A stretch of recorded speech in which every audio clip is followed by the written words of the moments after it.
Well, hello folks, this is Granny with Granny and Grumpy's Homestead, and this evening we are going to see Revelation of Hope number 6.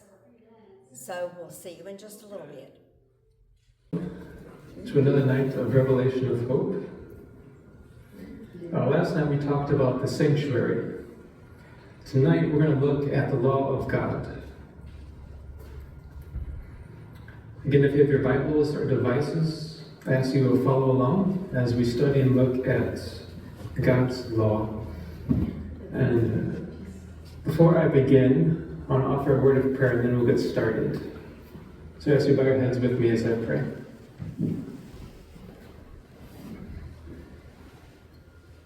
Father in heaven, we ask for your presence to be here with us. Now guide us as we study and look at your word. Give us your wisdom, your spirit that inspired this word to guide us into all truth. Thank you for this gift. In Jesus' name, amen. So we're looking at God's law. So let's open our Bibles to Exodus chapter 20, where we'll read God's law here. Exodus chapter 20, starting in verse 1.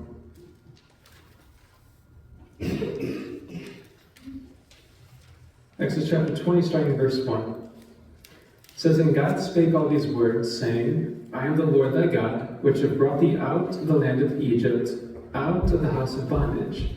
Thou shalt have no other gods before me. Now notice, God is saying he's bringing them out of the house of bondage. The Israelites were slaves in Egypt. So God is not bringing them out of slavery to be kept in slavery. So I just want to point out that God's law is not slavery. It's not another bondage that he's bringing the children of Israel into here. So again, verse 2 it says, I am the Lord thy God, which have brought thee out of the land of Egypt, out of the house of bondage. Verse 3, Thou shalt have no other gods before me. Thou shalt not make unto thee any graven image, or any likeness of anything that is in heaven above, or that is in the earth beneath, or that is in the water under the earth. Thou shalt not bow down thyself to them, nor serve them, for I, the Lord thy God, am a jealous God, visiting the iniquity of the fathers upon the children unto the third and fourth generation of them that hate me, and showing mercy unto thousands of them that love me and keep my commandments. Now the thousands there is not thousands of individuals, but the thousands refers to thousands of generations. And so God is showing mercy unto thousands of generations of those that love him. Verse 7, Thou shalt not take the name of the Lord thy God in vain, for the Lord will not hold him guiltless that taketh his name in vain. Remember the Sabbath day to keep it holy. 6 days shalt thou labor, and do all thy work.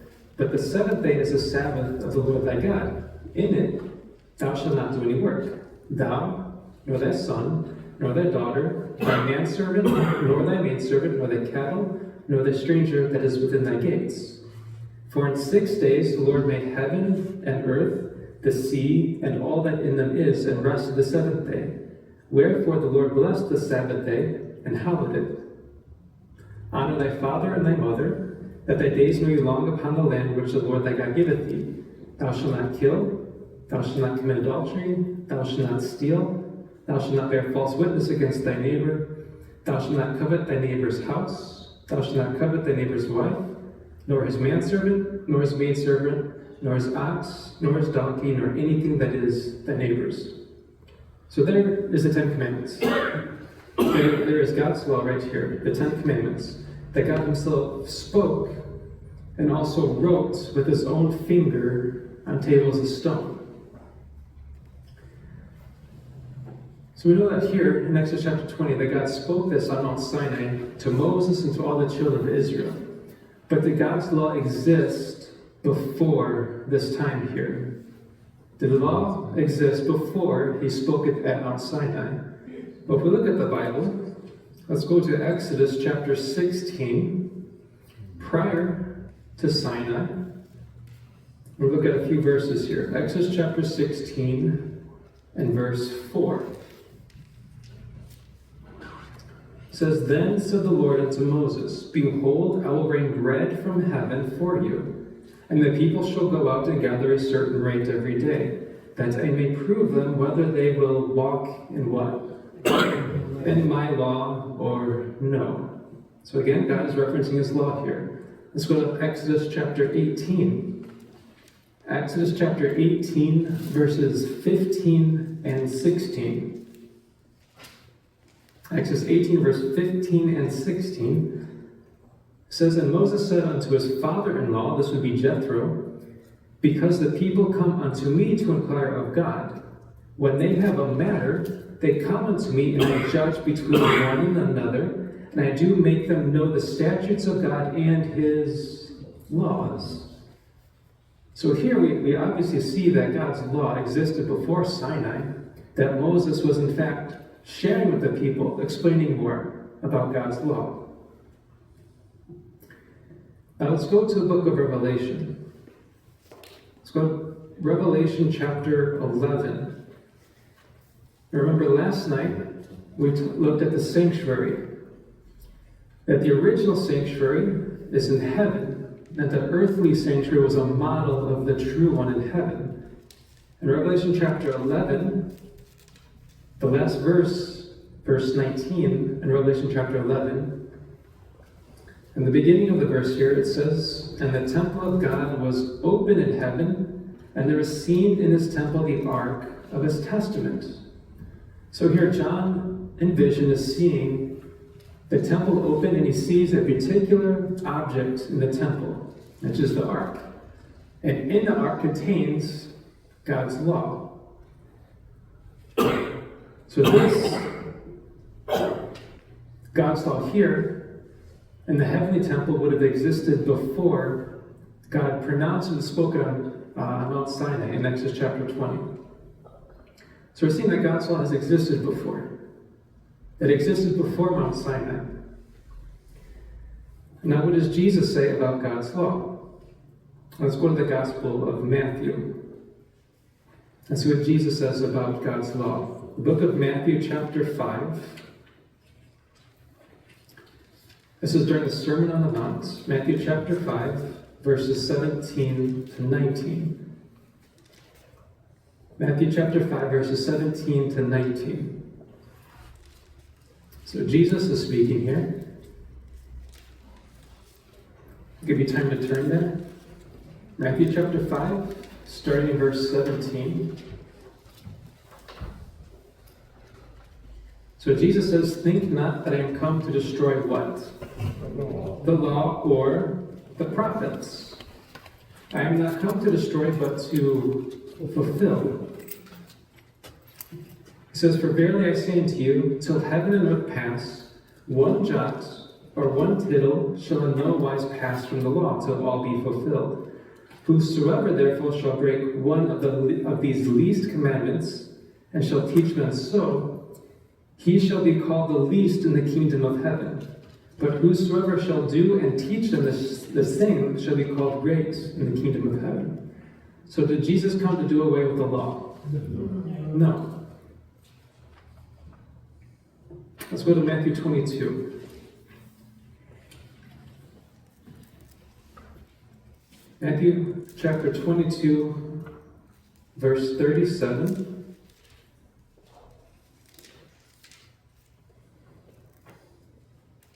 Jesus did not come to do away with the law, but to fulfill the law.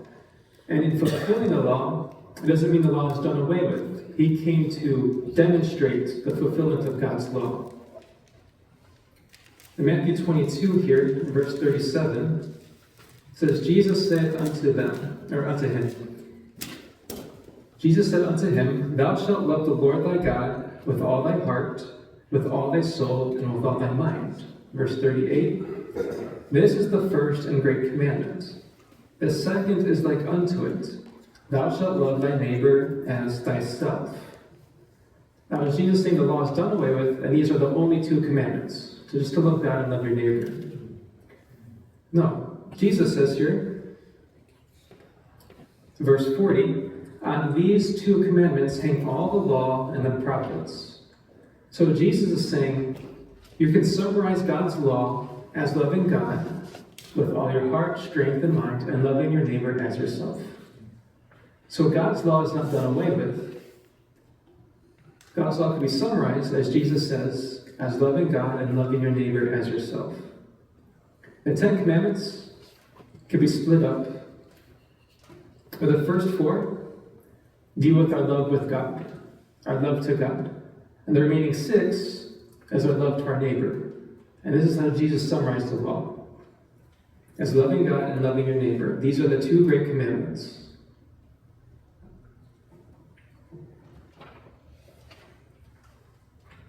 Now let's go to Ecclesiastes.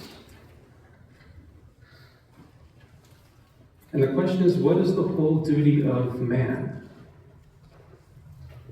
Ecclesiastes, after Psalms, Proverbs, Ecclesiastes chapter 12. The last chapter of Ecclesiastes, the last 2 verses. Ecclesiastes chapter 12, verse 13 and 14. Now, Solomon wrote this book here. And so it says, let us hear the conclusion of the whole matter. Fear God. That doesn't mean to be afraid of God. It means to respect, to honor God. Fear God and do what?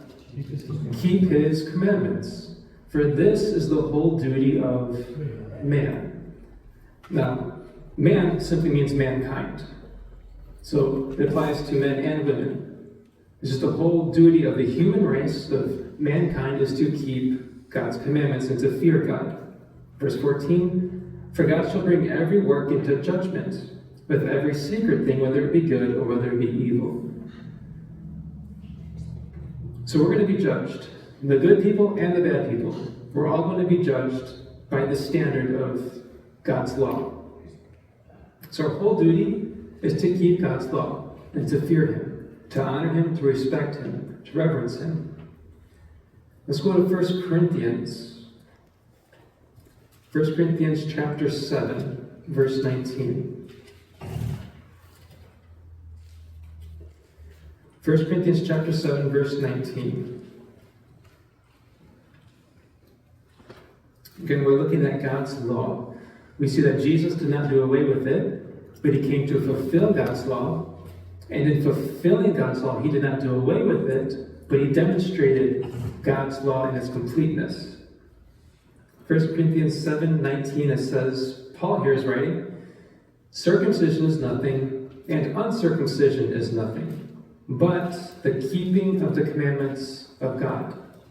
So what is our whole duty? To keep God's law, to keep his commandments.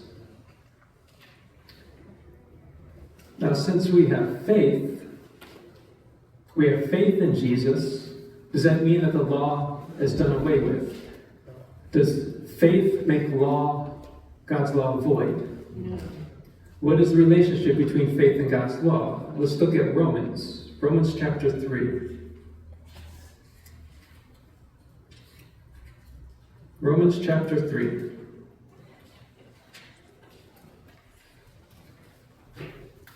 Verse 30 and 31. Again, Paul writing here. What is the relationship between faith and God's law? Romans chapter 3, verse 30 and 31. Paul says, seeing it is one God, which shall justify the uncircumcision by faith, and uncircumcision through faith, do we then make void the law through faith? So through faith, do we make God's law of none effect? He says, God forbid, or no. Yea, we what? Establish the law. So through faith, God's law is established. Now, if God could change his law, why would Jesus have to die?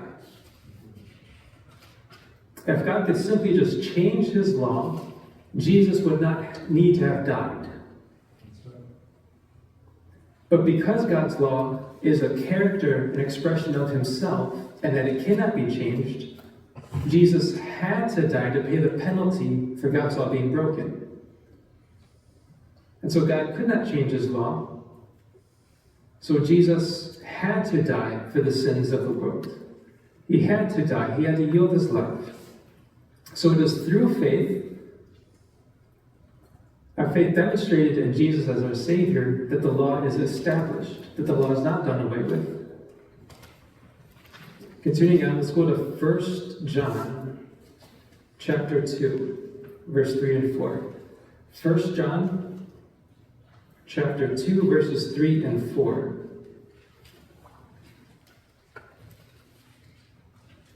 Again, looking at God's law. We saw that God's law existed before Mount Sinai, that Moses knew of it before in teaching the children of Israel about it, that Jesus did not come to do away with the law, but to fulfill it, to demonstrate God's law. And we see that it's our duty as a human race to keep God's law.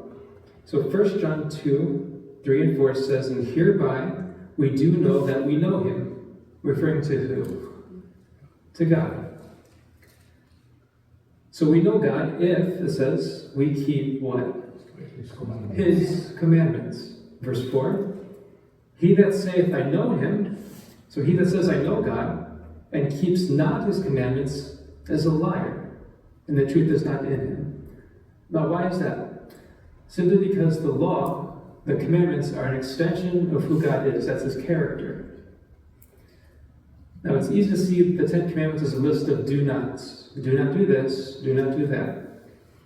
But as an extension of God's character, it is, because I am this way, I will not covet. Because I am this way, I will not murder. Because I am this way, I will not do these things.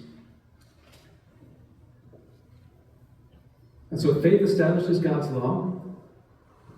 If we know God, then that means we know his law.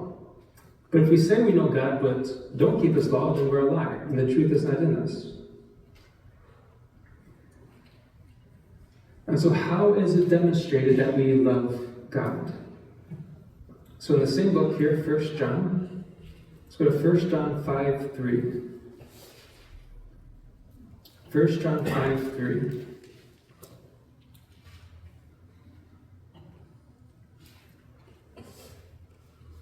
John writing here, he says, "For this is the love of God, that we keep his commandments. And his commandments are not what? Grievous."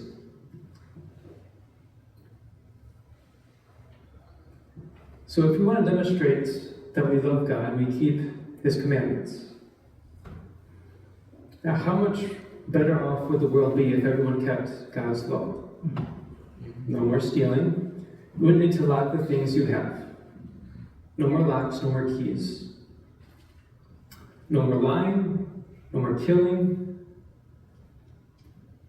Would this world be a better off place if everyone just followed these 10 laws? So these commandments are not grievous. You know, in heaven, keeping God's law is just natural to them. It's not a struggle like we have to struggle. It doesn't take an effort like on our part. It's because we have a fallen nature. And because of our fallen nature, we need Jesus' grace to keep God's law. God doesn't give us his grace to break his law. We can do that on our own. We don't need his grace to break his law. We need his grace to keep his law. Jesus' grace is his power he gives to us to be able to live in harmony with him. And to live in harmony with him, it means to keep his law, not break it.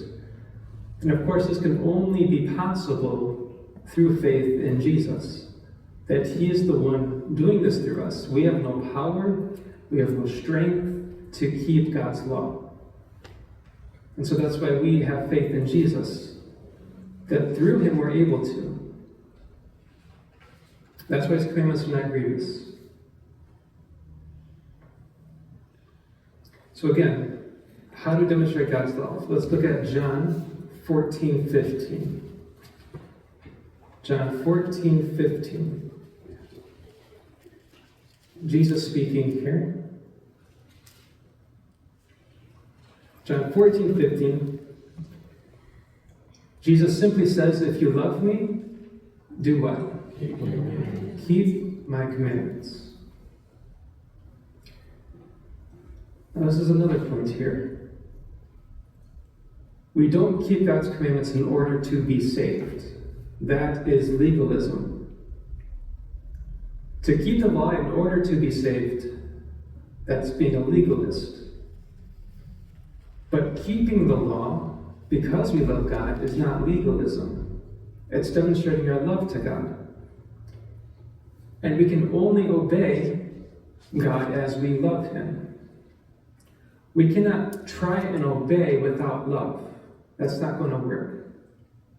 We're going to think of God as a dictator. We're going to think of God that He has us in slavery, trying to keep His law. But if we do it out of love, as Jesus says, if you love me, keep my commandments. So if we do it out of love, it's not grievous. So Jesus is not saying, obey, keep my commandments. Even though He wants everyone to obey His commandments, it has to be out of love. And love is demonstrated freely. God doesn't force people to love Him. Love is a choice. So Jesus is saying, choose to love me. And by choosing to love me, if you love me, keep my commandments.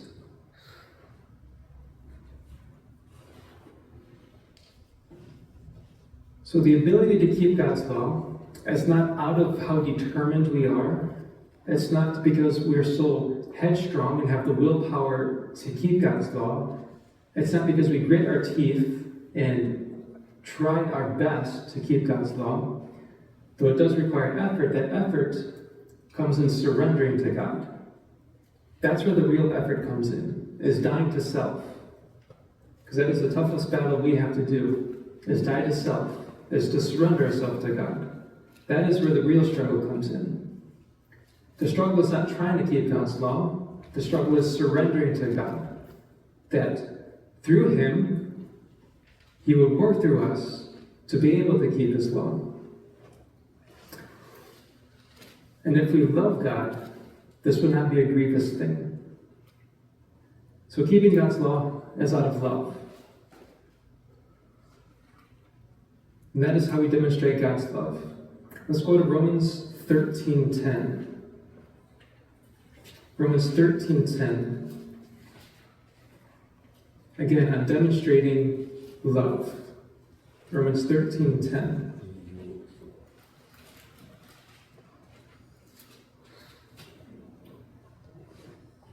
Romans 13:10 says, love worketh no ill to his neighbor. Therefore, love is the what? Fulfilling of the law. Again, Jesus came to fulfill God's law. That doesn't mean that once it's fulfilled, it's done away with. We can demonstrate and fulfill God's law every day. And how is that done? Through love. Love, demonstrating love, is the fulfillment of God's law. Again, Paul here in Romans 13:10 is just summarizing again what Jesus said, that loving God and loving your neighbor is fulfilling the law. So God's law is a law of love. It is the very basis and foundation of His government. Love works no ill to his neighbor. So those that keep God's commandments would not work ill, would not think anything bad, would not do anything bad to their fellow person. Love works no ill to his neighbor. Therefore, love is the fulfilling of the law. And again, because it's fulfilling the law, it's demonstrating the law. It's not doing away with God's law. And so why is it important for us today to be mindful of God's law? Is there some type of end-time significance to God's law? And let's go to the book of Revelation. Revelation chapter 12, verse 17. Is there an end-time significance to God's law? Revelation chapter 12. Revelation chapter 12, verse 17. It says, and the dragon was wroth with the woman. Now let's pause here. So who is the dragon? Here in Revelation, it is Satan. Now, a woman in Bible prophecy represents a church. And here, this woman represents God's church. So the devil is angry with God's church and went to make war with the remnant of her seed, which do what? Keep the commandments of God and have the testimony of Jesus Christ. So God's law plays an end-time part in this earth's history. God's people are going to be known as keeping his commandments and having a testimony of Jesus. And Satan is angry with God's people. He's making war with them. And God's people are characterized as keeping his law and having a testimony of Jesus Christ. Let's go to Revelation 14, verse 12. Again, is there an end-time significance to God's law? Revelation 14, verse 12. Now, Revelation 14 has the three angels' messages in it. Now, the last angel's message, the third angel's message, is from Revelation 14, verse 9 to 12. Revelation 14, verse 9, it says, "And the third angel followed them, saying with a loud voice, If any man worship the beast in his image, and receive his mark in his forehead or in his hand, the same shall drink of the wine of the wrath of God, which is poured out without mixture into the cup of his indignation, and he shall be tormented with fire and brimstone in the presence of the holy angels and in the presence of the Lamb." Now there's a later evening we'll talk about the mark of the beast. But verse 11 says, "And the smoke of their torment ascendeth up forever and ever, and have no rest day nor night, who worship the beast in his image, and whosoever receiveth the mark of his name." Now verse 12. "Here is the patience of the saints. Here are they that keep the commandments of God and the faith of Jesus." So there's an end-time significance to God's law. That God's people are going to be demonstrating, are going to be keeping his law and have the faith of Jesus. And we know that this is an end-time scenario because if you continue reading Revelation 14, it has Jesus coming again. So God's law plays a significant part. It always played a significant part in Earth's history. But towards the close of this Earth's history, it's going to play another significant part, where God's people will be unique and distinct and separated from this world, because they are the ones keeping God's law. And we see God's law was not done away with. It's a part of his character, it's a part of who he is. So it is eternal just like him. It's just an extension of himself, codified, made and written so we could understand it. And it's going to play an end-time significance that God's church, his people, the very church that Satan is attacking, that they're the ones that are keeping God's law and have the faith and the testimony of Jesus. Now, in the back of the handout, it has the two laws contrasted. The moral law referring to the Ten Commandments, contrasted with the ceremonial law. Now, this is for you to take home and to study. The difference between the Ten Commandments and the ceremonial law is that one of them was done away with. Jesus did nail something to the cross. And it wasn't the Ten Commandments, it was the ceremonial law. And what is the ceremonial law? That is all the laws dealing with the sanctuary. And that was nailed to the cross because Jesus, all the ceremonial laws that pointed to Jesus were nailed to the cross. So we don't have to sacrifice animals anymore. We don't have to do all those laws associated with that. So that's what Jesus nailed to the cross. Jesus did not nail to the cross the Ten Commandments. Because if the Ten Commandments could be changed, Jesus would not have to have died. And so there's a pink card to fill out. I'll take a few moments to fill out the pink card, and on the back, write your prayer requests, and we'll be praying for those prayer requests as well. And so we looked at God's law. We said God's law is an extension of himself. that Jesus did not do away with the law, that even our very own faith establishes God's law. And so I'll give you a few moments to fill out those cards there. And if you have any prayer requests, go ahead and write them on the back.